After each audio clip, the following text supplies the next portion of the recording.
मरीम नवाज साहिब हैं, सड़कें बना रही हैं, काम कर रही हैं, उनके काम नजर भी आ रहे हैं। इस हवाले से ये बताएं, सड़कें बन रही हैं, मुकम्मल नहीं हो रही। आधी आधी अब देखे ना, लोग कह रहे हैं, अवाम कह रही है कि जब इलेक्शन करीब होंगे तब ये मुकम्मल करेंगे अपने वोट लेने के लिए। इसमें कितनी सदाकत है? इसमें ये देखे ना, ये सड़कें अभी आधी आधी बनी हुई हैं। कैमरामैन दिखा सके। आधी नहीं बनी, रोज पता नहीं कितने लोग गिरते हैं यहाँ से। ये रोजाना गिरते हैं, एक्सीडेंट साथ होते हैं। हाँ, इधर ही होते हैं। ऐसे स्पीड से आएंगे, नीचे आएंगे। जिनको नहीं पता, जिनको पता है, जो यहाँ के रहायशी हैं, उनको पता है। जो बाहर से लोग आते हैं वो रोज कहीं गिरते हैं, स्पीड से आते हैं, ऐसे गाड़ी नीचे आती है, स्लिप होती है। अच्छा ये बताएं, ये काम सड़कों का कब से चल रहा है? ये इससे पहले, रमजान से भी पहले का चल रहा है। तो तकरीबन रमजान को भी 3-4 माह। गलियां हफ्ते के अंदर कंप्लीट हो गई, गली बनी, पोस्टर भी लग गया, गलियां बनी।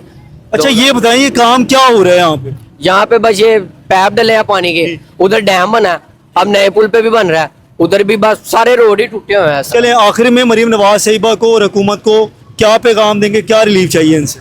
इससे बस यही है कि महंगाई में थोड़ी शफकत करें, गरीब आदमी को रिज़्क कमाने दें। सबका क्या, सबने रिज़्क वगैरह कमाना।